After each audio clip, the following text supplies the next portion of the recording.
Hello everyone, my name is Julia Bragg and I'm helping to host today's webinar, which is on how to plan communications to support service changes. So welcome to everybody. I'm joined here today by two colleagues, Natasha Poole and Sally Wilson, and they'll be taking you through some slides and happy to answer your questions at the end. So welcome to you all. Here are my lovely hosts today, Sally Wilson and Natasha Poole, just so you can see what they look like in the flesh. What we're going to cover today is going to be led now by Sally Wilson, so I'm going to hand over to you. Before she starts, if anyone has any questions, any technical questions, just add them into the chat. If you've got any questions about the presentation today, again, put them into the chat and we'll see how we're going with questions, but we'll try and maybe take them in the middle and also at the end. Just some rules for today's webinar.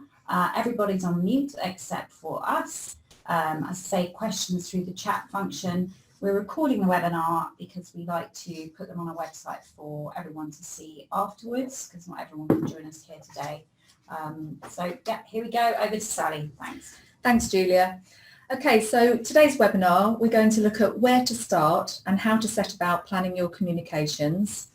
We're then going to talk you through the planning cycle and looking at messages, your target audiences, and different methods of communicating with those different audiences. We're going to look at some different communications activities that will support different service changes and show some examples of communication materials that have been developed by different local authorities. And then finally, we'll give you an idea of the costs and budget that's required to deliver effective service change communications. So first of all, getting started, what information do you need when you're starting out planning your communications activities? First of all, you need to start the process by identifying who is responsible for communications within your local authority when it comes to your waste and recycling information. Identify your key stakeholders, who needs to be involved in communications, and that could be your contractor's operational team, your local authority corporate communications team, and maybe your contractor's corporate communications as well.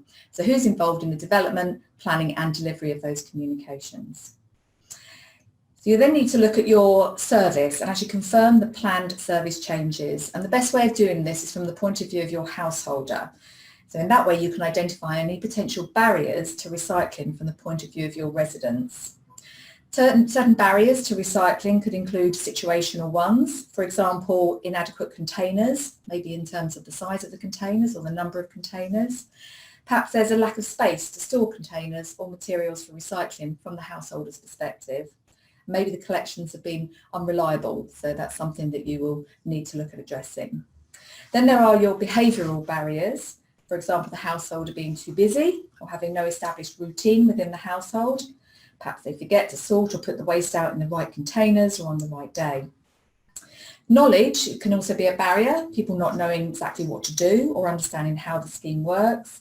And then finally, there's the attitudinal barrier, where people not believing that recycling is working, that it's worthwhile, why should I take part? So all your communications will need to address any of those barriers in order to engage effectively with your householders, which is obviously key if you're making any service changes, particularly major service changes. So the benefits of planning. Why is it important to plan your communication activities well in advance of your service changes happening on the ground? Well, of course, planning enables the process of decision-making to be much easier and faster because the activity is planned and therefore be part of a clearly agreed strategic direction of travel. You can demonstrate clear coordination with any planned service change rollout, and that will enable you to identify any critical points in the rollout process. So, for example, if you're introducing a new food waste collection, your communications will need to be carefully coordinated with the delivery of the liners or the caddies to the householders. Planning helps you create clearer messages that can be directed at well-defined target audiences. It helps build and create greater impact and reach because your communications will be continuous and consistent and will build on each other during the process. It helps save time and money through integration of activities, operations and communications, and having clear lines of responsibility for the communications. And then finally, planning will help demonstrate consistency and clarity through clearly defined aims and objectives. So now I'm going to hand over to Natasha, and she's going to talk through the key considerations when it comes to your communications planning. Thanks, Sally.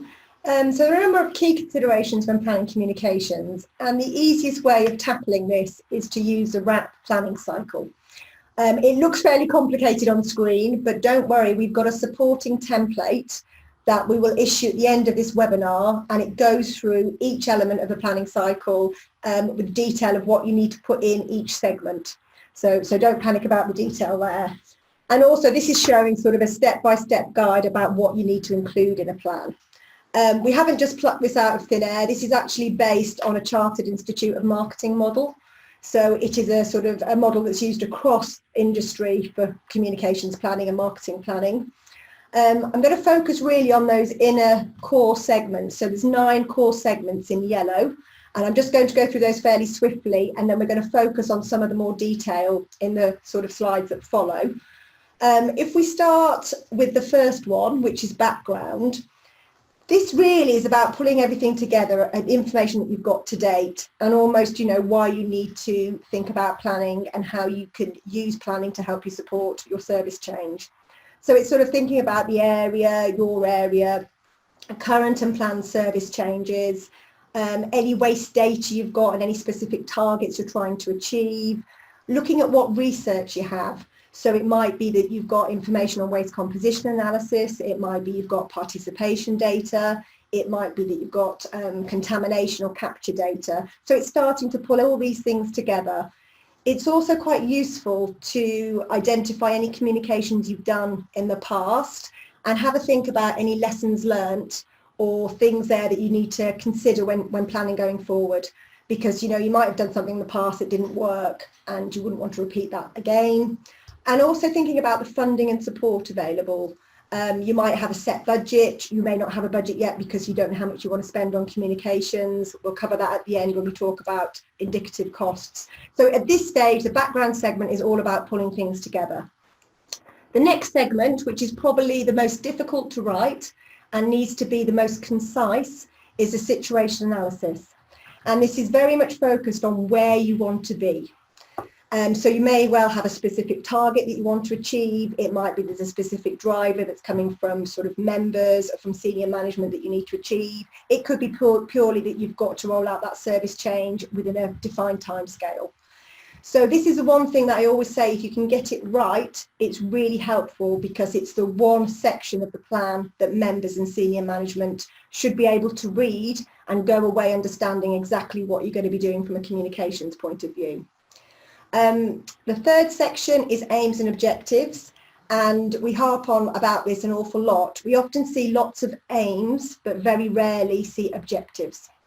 So in order to make it objective, it needs to be smart, measurable, achievable, realistic, and time-bound. So if you don't have any of that information around that statement or that aim, it's not an objective, and you can't then decide whether you've actually achieved it or not at the end of the process. So, you know, you need to make them smart. Target audience, in many cases for service change, this is all householders in your area, but you will find that there are some pockets. So, for example, you might have some flats that aren't part of the service change, especially if it's a curbside service change. You might have some properties that are above flats, and again, they may not be part of it. But on the whole, for service change, it tends to be all households. The other key thing to remember is that there are a combination of internal and external audiences. And more often than not, internal audiences get overlooked. So it's really important that you think about, you know, internal people within the council, crews, staff, members that you might need to communicate with. And also on the external side, not only the householders, but there's community groups that you might want to engage with. And they can be particularly helpful if you want to try and amplify the campaign at a local level. They can really help spread your messages and communications very effectively. Moving on to branding and messaging, it's quite straightforward. Most of you will have a council brand that you need to adhere to and need to follow. Some of you might want to, well, we encourage you to use the Recycle Now brand. Most people do that because obviously you've got the national credibility of that brand. And then you need to start thinking about your messages. And messages will very much depend on the information and the service change you're trying to communicate. and we'll touch on that a little bit more in detail shortly. The strategic approach is almost just a summary, a concise summary of how you plan to communicate. So it's thinking about your overall approach, potentially any behavioural change models that you want to consider, and then really the mix of communications and actions that you want to take in order to deliver your communications. So that's quite a concise summary there. And then we move on to the real detail, which is the communication methods and activities. And we're going to touch on that in more detail as we work through, because for us, we tend to have what we call business as usual activities. We have sort of must-have activities, and then there's nice-to-have activities. So this all very much depends on your resource and your budget and what you're trying to communicate. Then we move into scheduling and budgeting. And again, we're going to show you some examples of how you can go about tackling that, along with some indicative costs. Again, in the template that we provide at the end, there will be a table of indicative costs. So, you know, it will just give you a steer on what you could expect to pay for things. So, for example, printing a leaflet. And then the final section, which again, we're very hot on here at WRAP, is monitoring and evaluation. It's really important that once you've got this communications plan outlined, you put some key measures in there to determine whether your communications have done what they need to. So just looking at things in a little bit more detail, I like to think that if you're going to start the communications planning process, you can almost take a blank sheet of paper and start to think about these key questions, which are also included in the planning cycle. So, you know, if you think about identifying where you are now, what would that look like? So for most people, it's going to be your current services, your recycling rates, potentially targets you've got to achieve. So it's thinking about where are you now? The next thing is establishing where you want to be, which we touched on with the situation analysis. And in most cases, this is introducing the new service. Ideally, in most cases, people want to increase their recycling rates, they want to increase their capture, and that's why the service change is happening. But it could be that you want to tackle contamination, that contamination is a key issue for you. So it's not actually a service change, but it's a key problem that you need to address. And then thirdly, how do you plan to get there? And this is all about the communications you need to use in order to effectively communicate things to your audiences so you can get them to deliver the behaviour change that you want. So this is always a really useful slide. And again, it's sort of starting from scratch and thinking about what you want to achieve. So you can see at the top there, we've got audiences. So it's really critical that you identify who you want to communicate with. And we've already said from the planning cycle, for service change, predominantly that will be householders, generic householders. And then it's moving into the sort of types of messages you might want to use. And again, this will depend on what you're trying to communicate. But the key thing will be things about the service change. So if you're introducing a service change and a message, you need to think about when the service change is happening, what information people will need to know about that. Are they going to receive new containers? Are they going to have to put things in different containers? Will they need some instructions, which obviously they will. They'll need to know what the service change means to them and what they need to do, the action they need to take.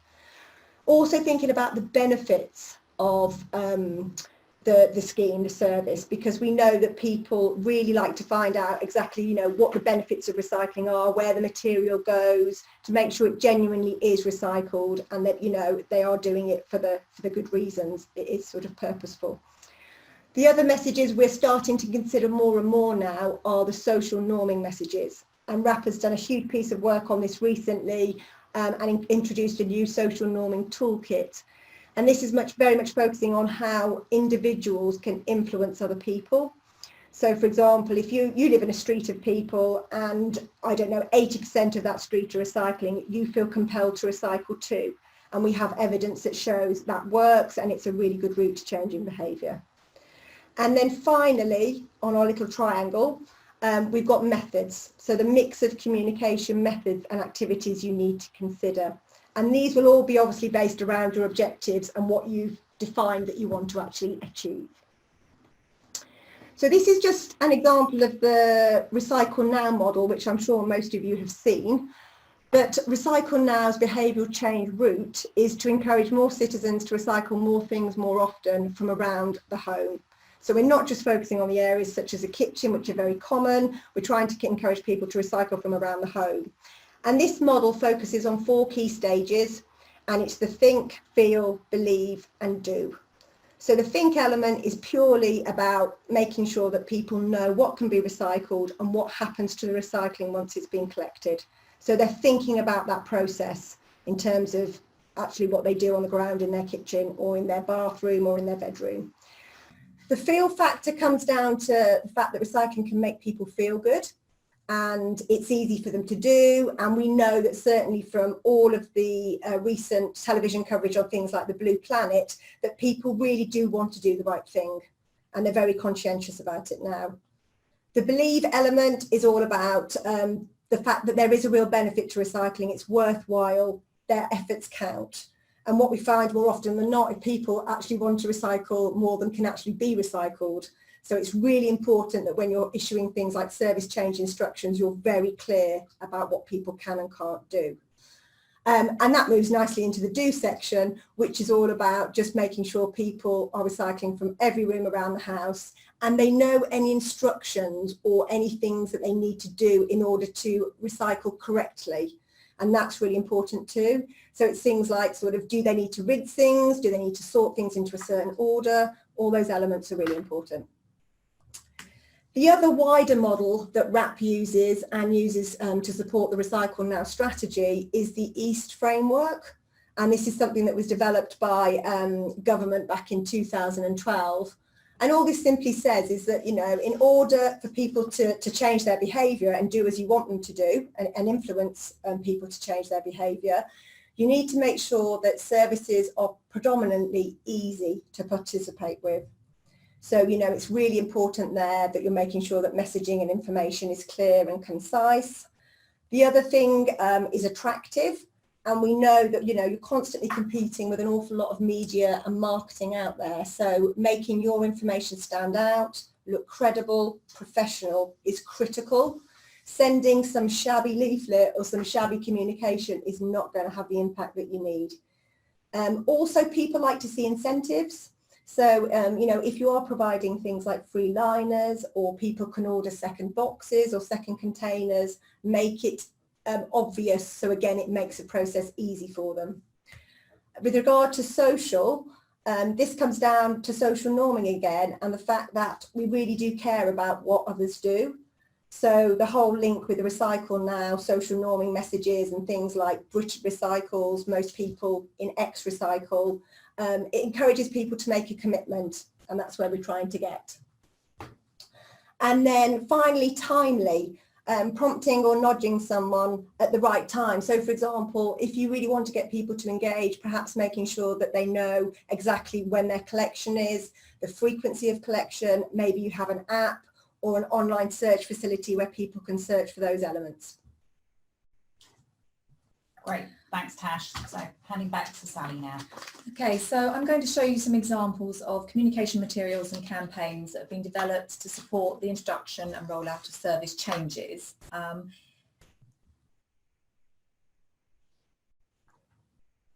Just one moment, we're just sorting something out our end. Sorry, Tash is just going to do some communications activities and then we'll move on to the examples. Sorry, Tash, jump in there. No, that's fine. So I think what we really want to do here is just encourage you to think about sort of project considerations. So we're going to have a look at these must-have activities and these nice-to-haves. But before we do that, some of the key things you need to think about are who is actually going to do and organise and run and coordinate these communication activities. You know, is it yourself? Do you need to work with the operational team? Do you need to have a new member of staff completely because you don't have the resource? And with service change, there is a huge amount to organise, coordinate and do. And often that's not something you're going to be able to do on your own. You also might find that as part of your contract with your waste contractor, if you use an external contractor, that they might also be able to provide some communications resource. So we put some sort of estimated timescales there, and we've sort of said 3 to 6 months, because obviously if you need to recruit somebody, you've got to build that time into the process. The second pre-project consideration is who is going to create and design the assets. And I think we're all very aware that this can be a very time-consuming process. So again, we're suggesting 2 to 3 months ahead of any service change, any pre-launch.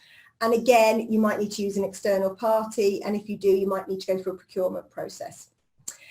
So, again, you just got to build in time for that. Another key thing is sign-off processes. What we tend to do here is we always include a sign-off process as an appendix in the communications plan. So you know exactly who needs to see it, who needs to be part of the sign-off process to make sure that nothing gets missed off and that you follow all the relevant channels. Print and production, again, most of you will need to use your internal print teams, but in some cases you might have the opportunity to go out. You can often get some really competitive quotes if you do go out. And again, we've given some timescales of 2 to 4 weeks there to make sure you have sufficient time. And this is all pre-project before you actually start things. Distribution, there's 2 key channels really. Your crews. So obviously your crews know your rounds, and if there are no date or collection round changes, they are probably the best route for getting information to the householder, because they know where the households are, they can put things through the door, they can put things in containers. But you've just got to make sure that it doesn't impede on their normal duties and that they actually have the capacity to do it. If not, you might need to bring in sort of temporary staff. The other key route is Royal Mail. It is the most expensive route, but if you need to get information directly to the householders, it's the most effective, but you will need to use a mailing house to address and get the information on the documents you want to send out via Royal Mail. You can't just go straight to Royal Mail. You'll have to use a mailing house to print the address labels on communications. And we've said there, allow yourself 1 to 3 weeks. So business as usual activities, these are things that you will do every day as part and parcel of the work you're involved with. So especially from a communications perspective.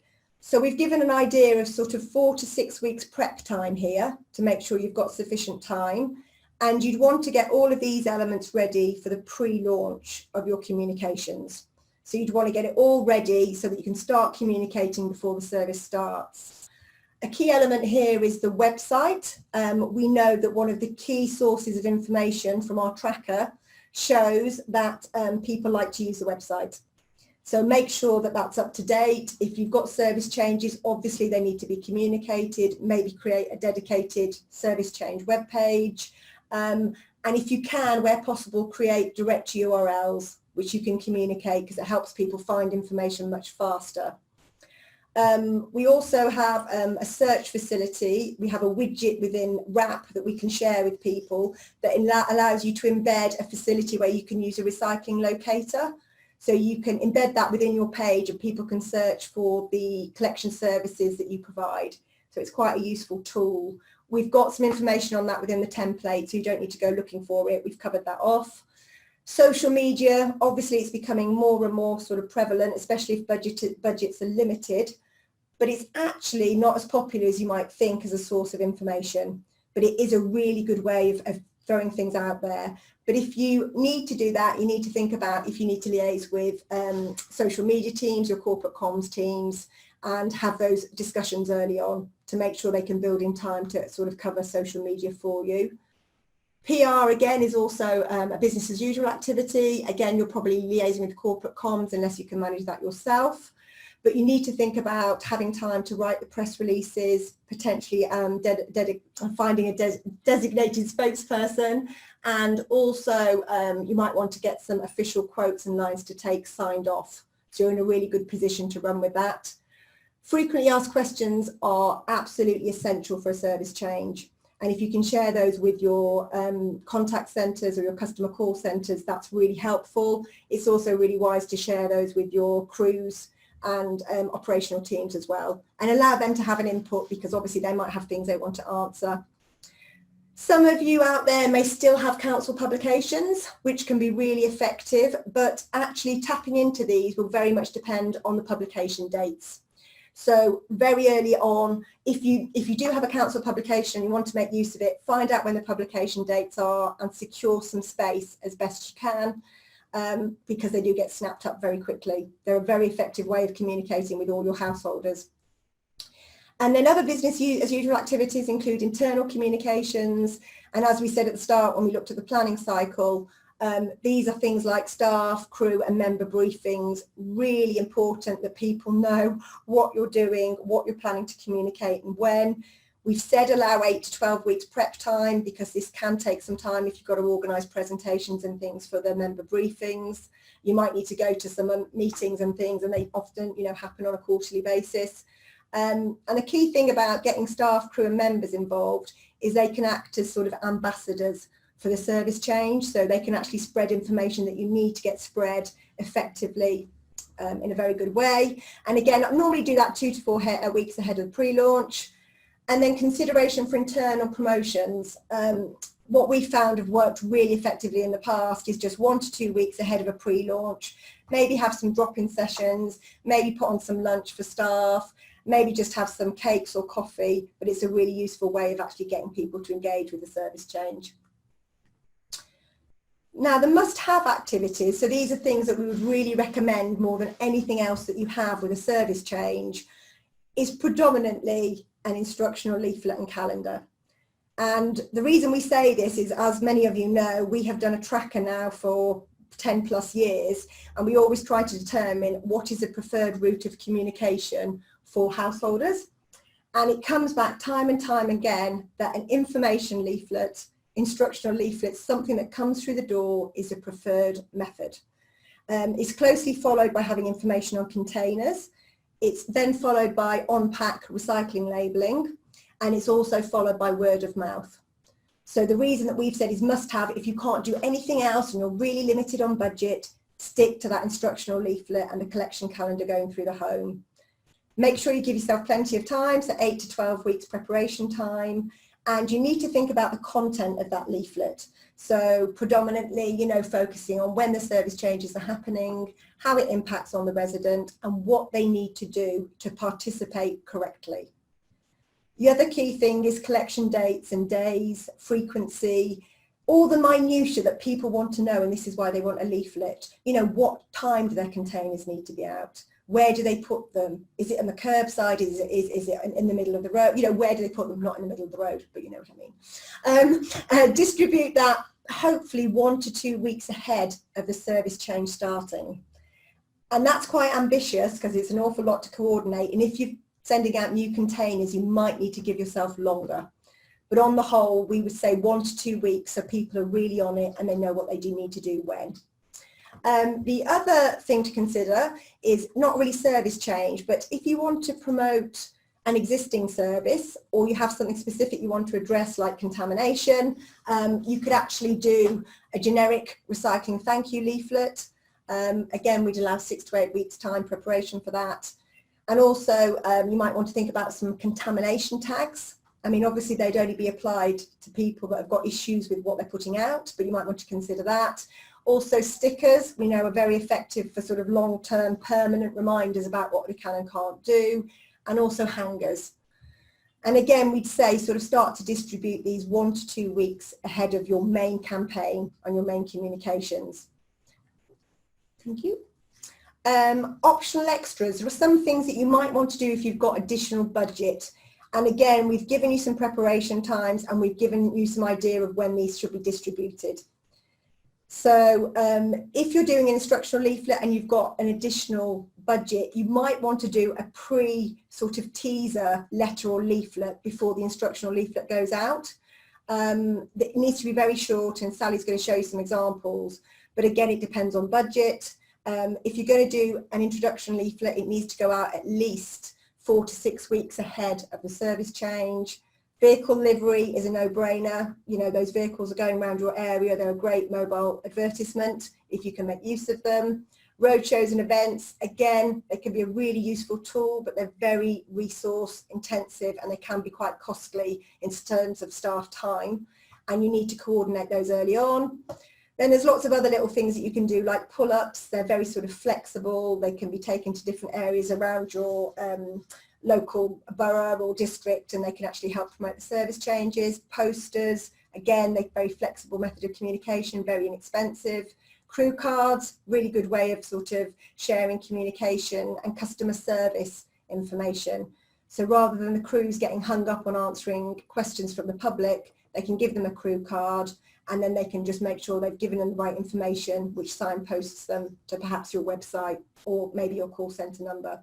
So again, we've given you some ideas of estimated timescales for those. Again, branded envelopes are a really good way, if you've got some spare budget, of making your information stand out. Obviously they support the instructional information leaflet and the calendar, but it just means that when they drop on the doorstep, it's really easy for people to recognise it's something that they need to hold on to. So it makes it stand out. And then the next thing, which really is nice to have stuff, and again, this very much depends on budget, it very much depends on what you want to achieve and what resources you have available. If you're in a very rural district, you may not have any things like, you know, billboards and ad shells, which is what we refer to when we're talking about out-of-home advertising. Costs will vary considerably. In a city, it's going to be much more expensive than in a rural area. But these are nice to have things. So, for example, out of home could be ad shells, billboards, taxi adverts, whole range of different things there. Press, you can book some press advertising. What we'd recommend there is that if you do that, try and secure some free editorial, because that's always really useful and they're probably quite keen to do that. And radio, TV, it's one of those things, if you've got an interest and somebody, you've got a local radio TV station that's particularly interested, it's quite a good way of getting them to engage with you. Make sure you give yourself plenty of booking time for these things, because the good sites will get booked up early and you need to make sure that you've given yourself enough time. So we've said 8 to 16 weeks booking time. And you just need to make sure that if you are doing a service change and it's rolled out in phases, that obviously any advertising routes you use are relevant to the areas receiving the rollout. You know, there's no point advertising, you know, in phase 2 when actually you haven't even delivered phase 1. So just make sure that it ties in with your rollout plan. And then finally, the other thing that you might want to consider is video and animations. Again, allow yourself plenty of time if you're going to do this. But to be honest, we have such an amazing source of animations and videos through the Recycle Now YouTube channel.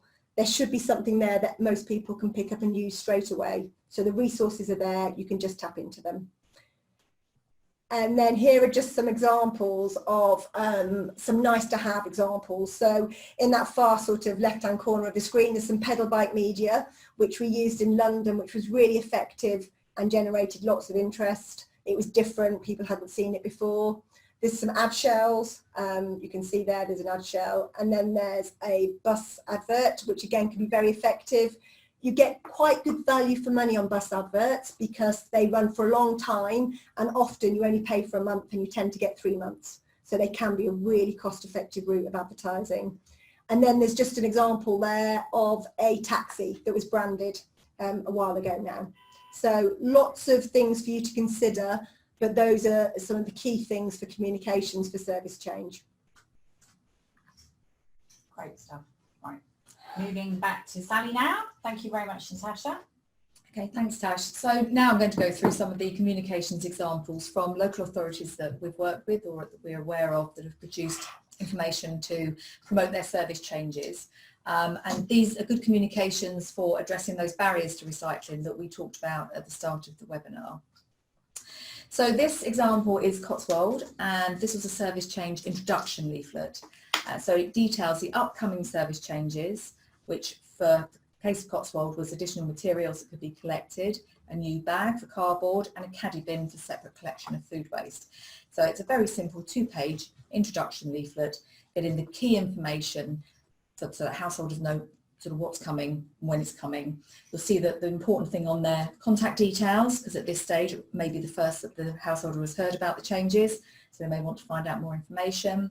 And it's obviously used Recycle Now branding. I think the good thing about this template that could be localised was it shows the actual containers that the local authority will be handing out, so the householder knows exactly what they're going to expect. And of course, with your local authority, you can also use your own containers so that it's localised for you. So the next one is more of a detailed instructional leaflet. So this is about the service changes and what the householder will need to do. More detail on what is happening, but also why it's happening and when it's happening. So it breaks down a lot more into the different materials and the containers that they go into, what does go in, what doesn't go in, and how you need to do it.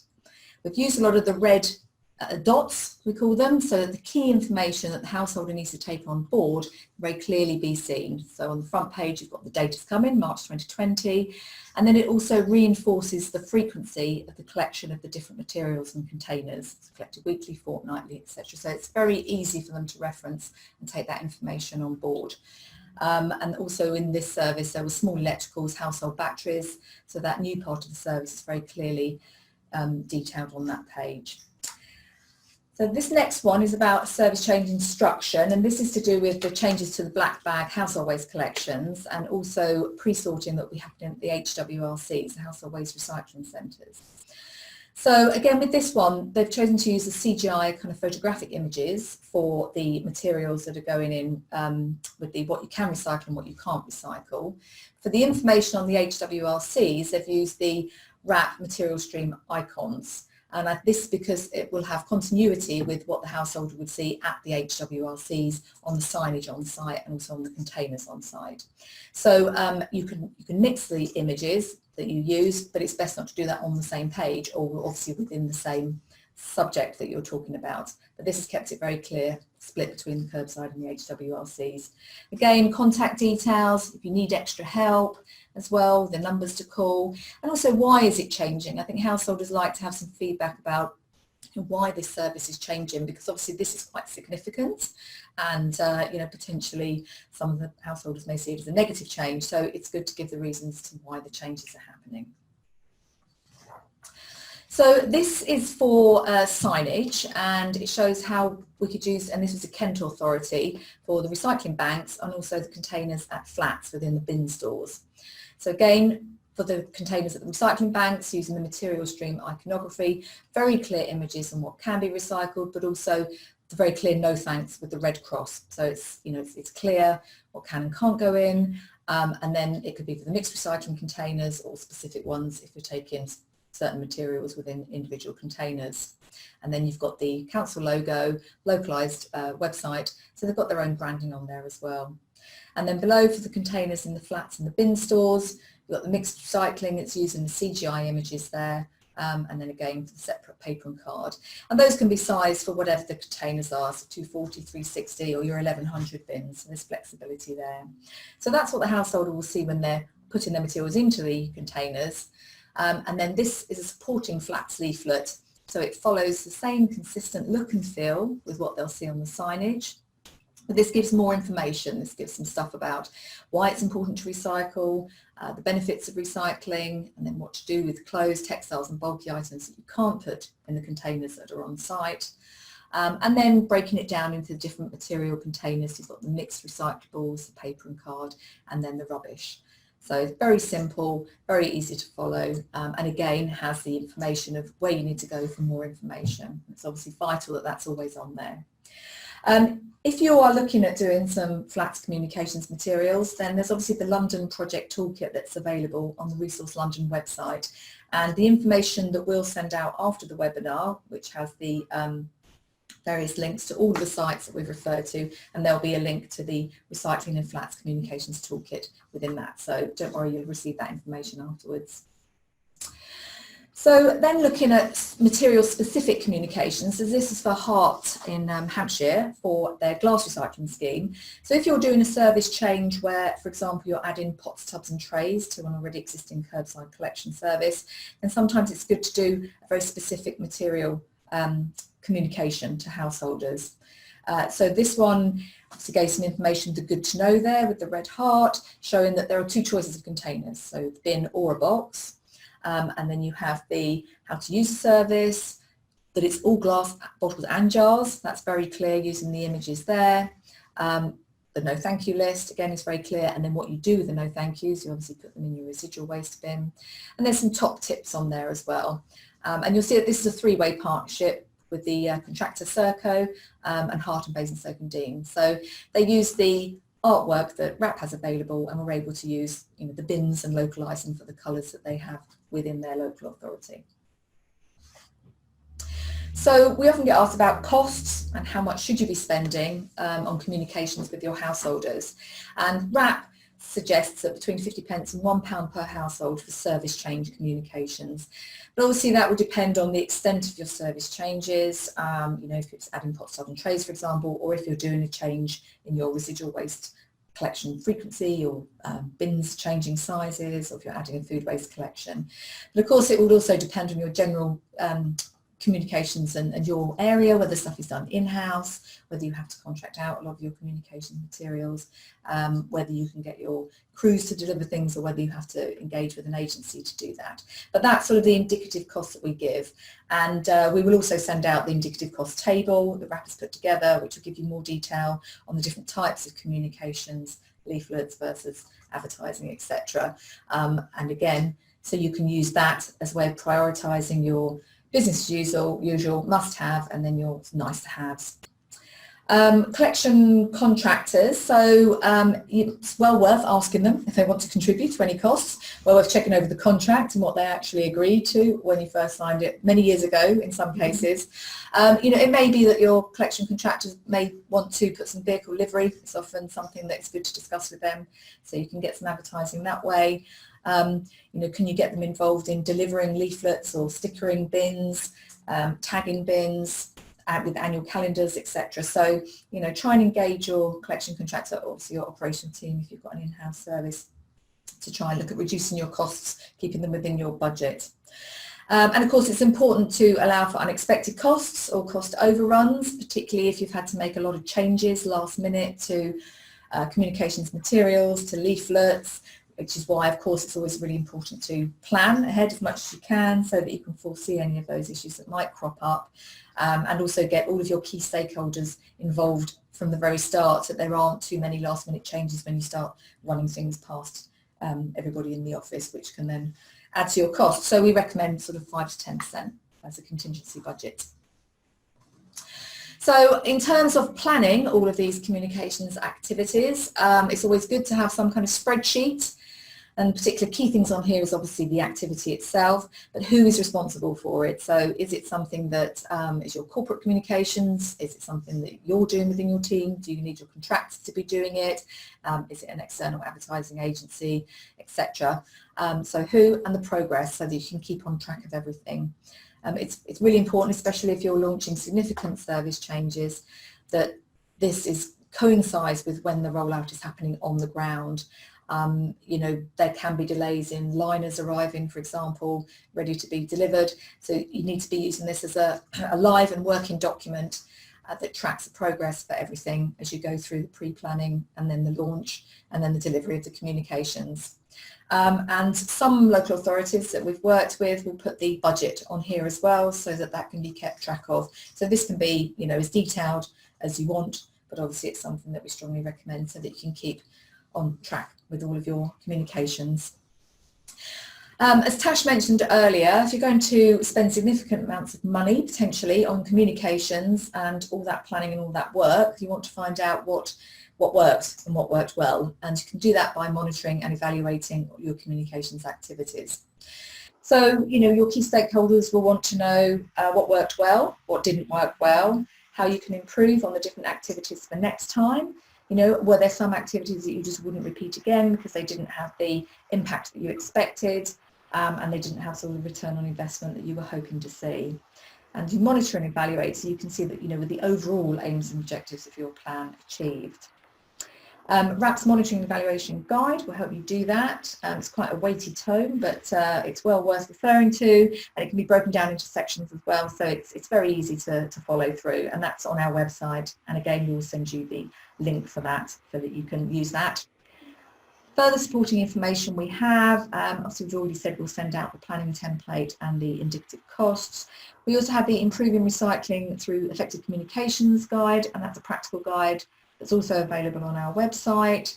And we also have another document that's called Barriers to Recycling at Home, and again that's on our website as well. So there's lots of information on there that you can use to help plan your communications effectively for your service changes.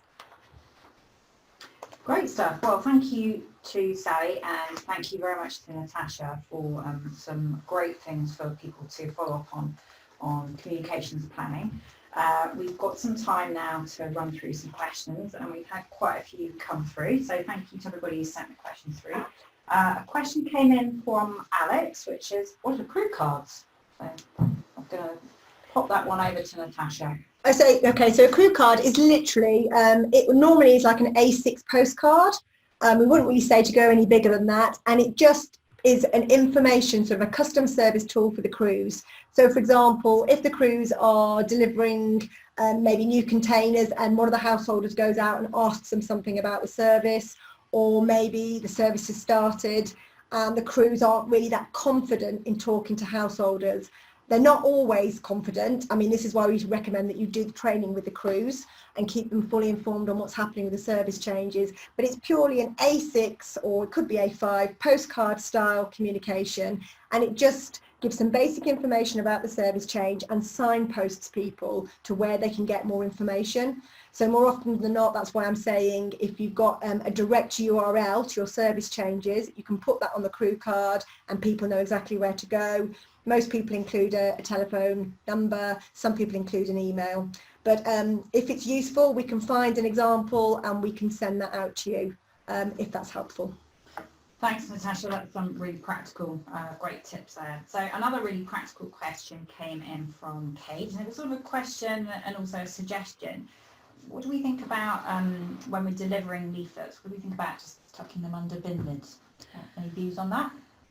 I think if it's not raining, it can work. If your crews are reliable and will tuck them effectively under the bin lid or under the handle, then yes, it's obviously saves you a lot of money rather than having to deliver them through the letterbox. I would say that if it's a very significant service change with a lot of information on there that they really need to know about, then through the door is preferable. Yeah. But if it's adding pot stubs and trays, or it's something that you're also going to support through other methods like websites, etc., through council magazine, then you could do that. Great, thank you. Okay, so that's a good thought. And I suppose another thing you could think about is maybe paying crews overtime to compensate for the fact that if you want them to deliver things through letterboxes, that's factored in. So another question that's come in is, do we have any case studies from boroughs showing results of what communications have worked well or perhaps not? Have you got anything on that? Yeah, we so the local authorities that we work with, we do ask them to do their monitoring evaluation afterwards, so we can sort of get some information.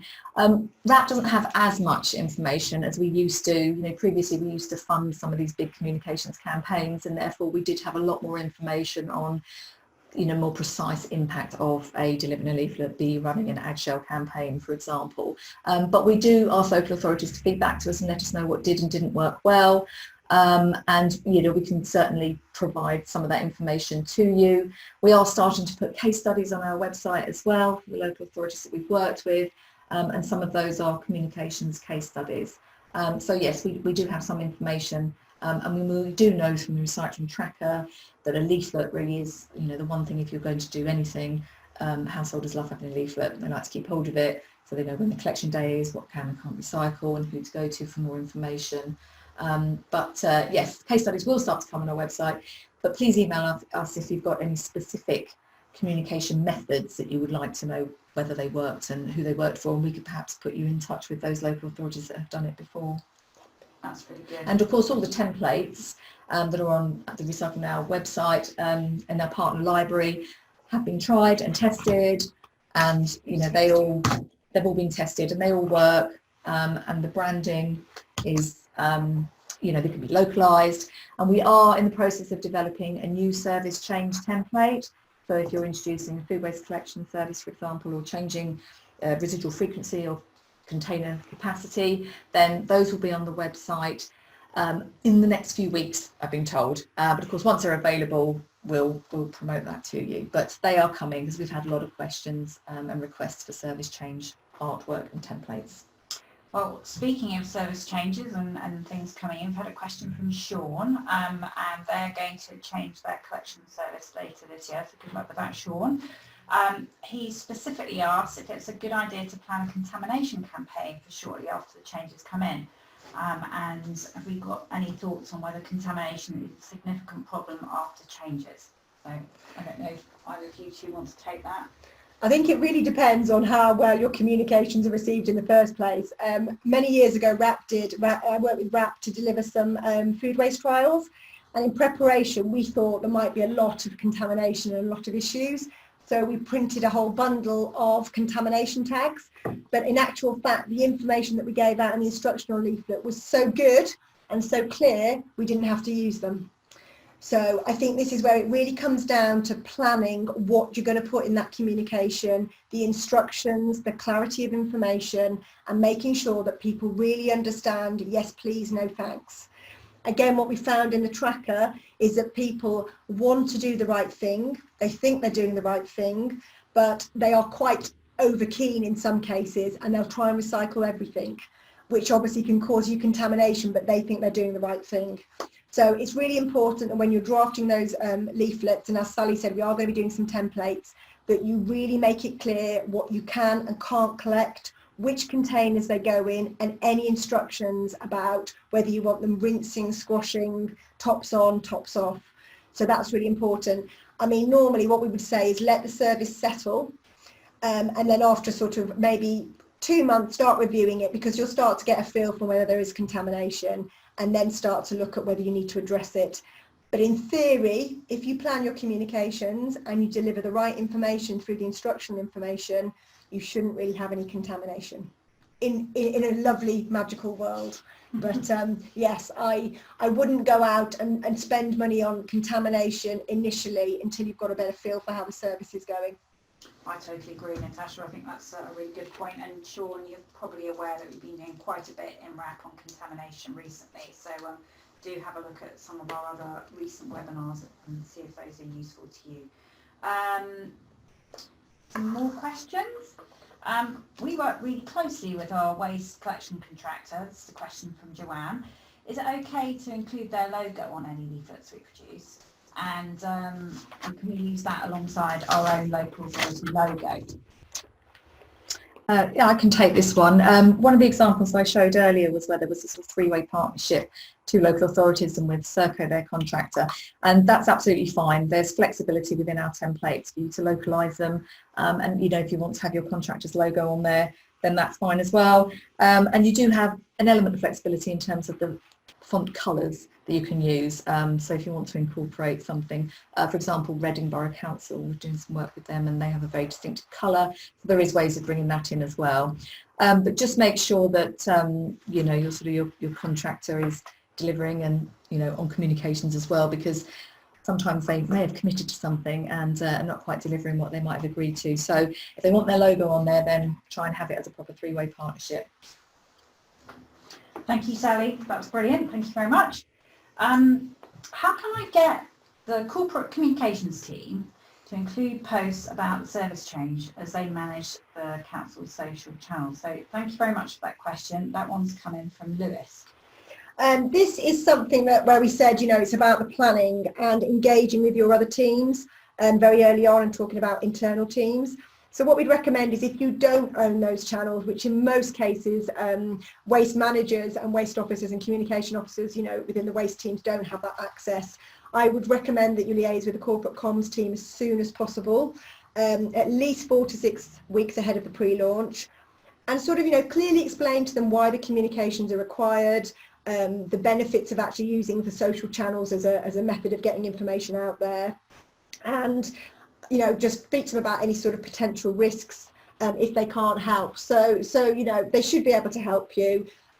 Make sure, and I think this is a really good way of actually getting your corporate comms team on side, is to almost do like a little mini content plan and actually draft an idea of some posts and include some images that you might like, and then actually go to them and say, look, this is what we're trying to communicate.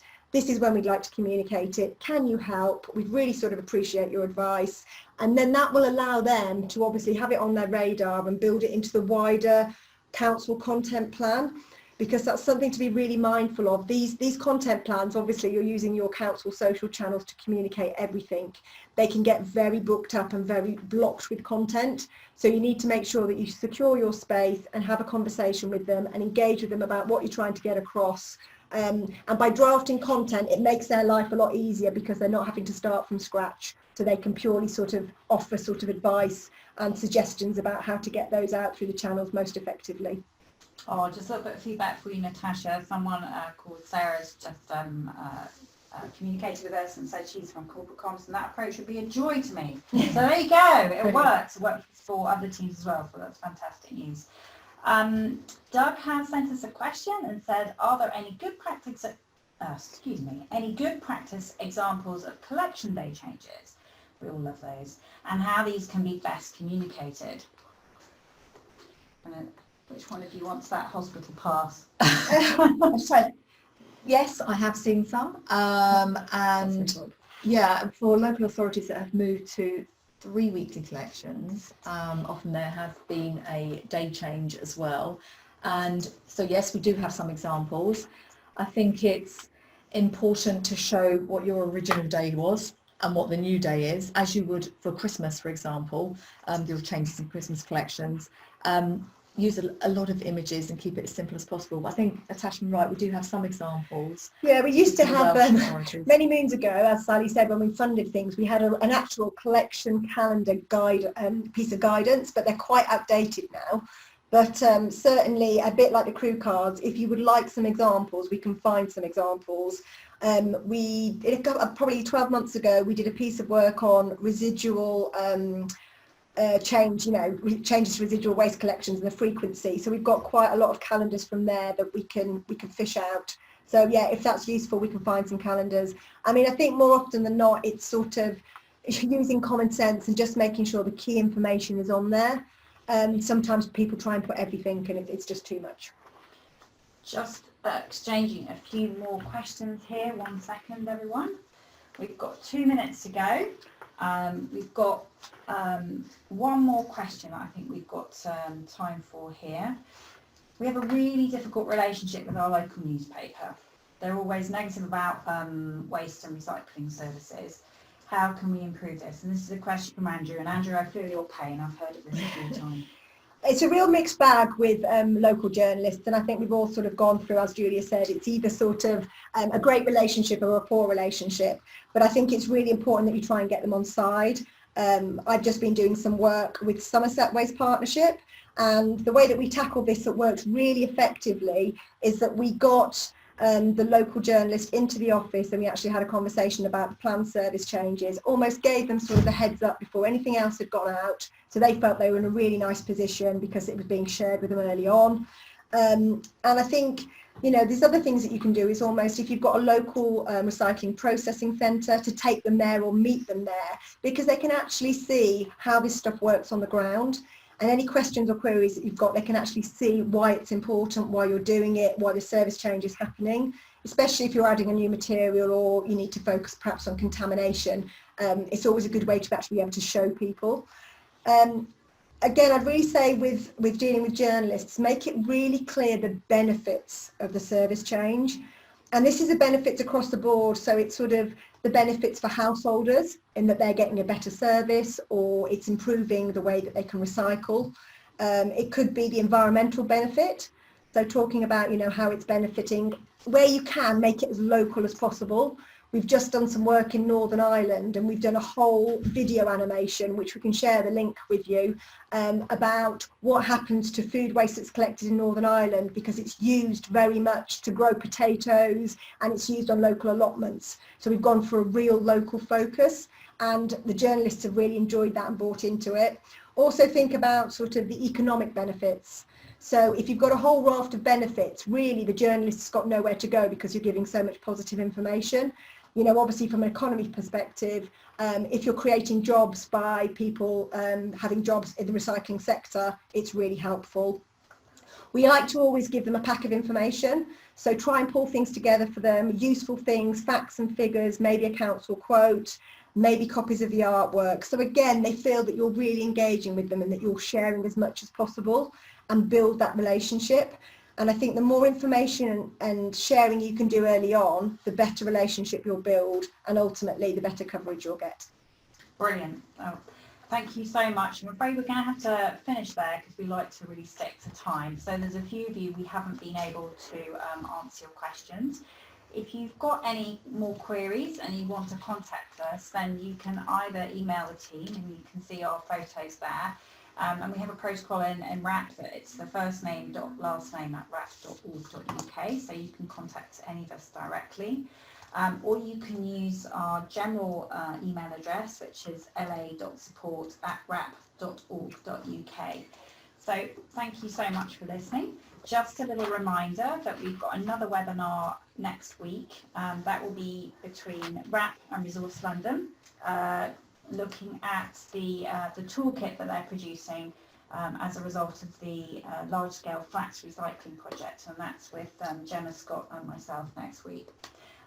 Just a reminder that we'll be sending everybody the template via email after this, and if any of you want to watch all this webinar again, you can have a look at the webinar, or maybe encourage some of your colleagues that might not have been able to join us today to have a look at our page, and scroll on down and you'll find lots of links to our previous webinars and ones that are up and coming. So that's goodbye from all of us. Thanks very much for listening.